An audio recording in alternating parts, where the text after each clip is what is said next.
Guys, ఇప్పుడు నేను చెప్పేది ఒక రియల్ ఇన్సిడెంట్ మా ఫ్రెండ్స్కి జరిగింది మాత్రమే చెప్తున్నాను. రీసెంట్గా నేను మా ఫ్రెండ్ విజయ్ వాళ్ళ ఇంటికి వెళ్తే వాడిని చూసాక నేను షాక్ అయిపోయాను.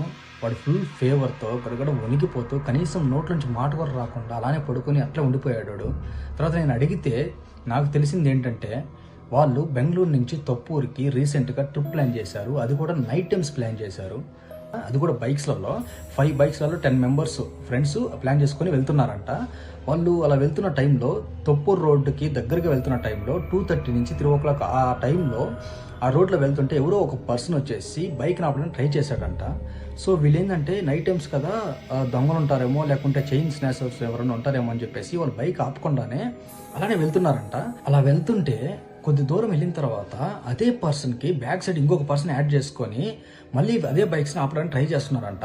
అయినా కానీ వీళ్ళు ఆపకుండా అలానే ముందుకెళ్తుంటే ఇంకా టౌన్ దగ్గరికి పడుతుంది అనుకున్న టైంలో ఒక టర్నింగ్ వచ్చిందంట. ఆ టర్నింగ్ వస్తాగానే నాకు దాడితే టౌన్ వచ్చేస్తుందంట. సో ఆ టైంలో వీళ్ళు సడన్గా బైక్స్ కట్టము చేసి బైక్స్ ఆపుతుంటే ఎందుకు ఆపట్లేదు అని చెప్పేసి పెద్దగా అరుస్తున్నారంట.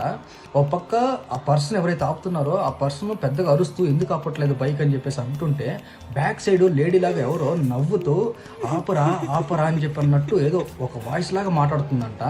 దానికి వీళ్ళుండి మేము ఎందుకు ఆపాలి, మీరు అసలు ఎవరు మీరు, మేము ఎందుకు మీకు ఆపాలని చెప్పేసి అంటుంటే 4th బైక్లో వస్తున్నాం మా ఫ్రెండ్స్ సడన్గా అక్కడికి వచ్చేసి వీళ్ళని చూసి ఎందుకురా ఇక్కడ ఆపారు, ఇక్కడ ఆపకూడదు, ఇక్కడ మనుషులు తిరిగే ప్లేస్ కూడా కాదు, ఇక్కడ ఎక్కువసేపు స్పెండ్ చేయకూడదు, పదండి ఇక్కడ ఎక్కువసేపు ఉండకూడదు, తొందరగా పదండి అని చెప్పేసి అంటే మేము ఆపలేదురా, వీళ్ళు సారికి వెంటబడి ఆపుతున్నారు, అందుకని చెప్పేసి వీళ్ళు టార్చర్ తట్టుకోలేక ఆపాము, లేదంటే మేము ఎందుకు ఆపుతామురా అని అంటే వాళ్ళు ఎవర్రా వాళ్ళు అని చెప్పేసి తిరిగి చూస్తే అక్కడ ఎవరు లేరంట ఫ్రెండ్స్. సో అప్పుడు దాకా వీళ్ళు షాక్ అయిపోయారంట. రవీంద్ర విజయ్ ఎలా అయిపోయారంటే అరే ఇప్పుడు దాకా మనం ఆపింది ఎవర్రా వీళ్ళు, అసలు ఎట్లా పోయారా వీళ్ళు ఆపితేనే కదా మనం ఆపామని చెప్పేసి వాళ్ళు షాక్ లాగా ఉండిపోయారంట. వెంటనే వీళ్ళు అలర్ట్ అయిపోయి రే ఇక్కడ ఎక్కువసేపు ఉండకూడదు, ఇది మంచి ప్లేస్ కాదు, పదండి తొందరగా స్టార్ట్ అవ్వండి అని చెప్పేసి బైక్ స్టార్ట్ చేస్తుంటే బైక్ స్టార్ట్ అవ్వట్లేదంట. అలా బైక్ స్టార్ట్ అవ్వకుండా ఉండేసరికి బ్యాక్ సైడ్ నుంచి పెద్దగా నవ్వుతూ ఏడుస్తూ అరుపులు వస్తా ఉన్నాయంట. వాళ్ళు టార్చ్ తట్టుకోలేక ఆ అరుపులకి వాళ్ళకి బాడీలో నుంచి ఫుల్ షివరింగ్ వచ్చేస్తుందంట. ఆ షివరింగ్ తట్టుకోలేక ఎలాగోలా బైక్ స్టార్ట్ చేసేసుకొని ముందుకు వెళ్తుంటే ఆ పొలిమేర దాదాపులకు వెళ్ళేసరికి అలా వెళ్తుంటే వాళ్ళు బ్యాక్ సైడ్ నుంచి పెద్దగా అరుస్తూ ఎందుకు ఆపకుండా వెళ్తున్నారు, ఆపండి మేము వస్తామని చెప్పేసి వాళ్ళు వెంట పడుతున్నారంట ఫ్రెండ్స్.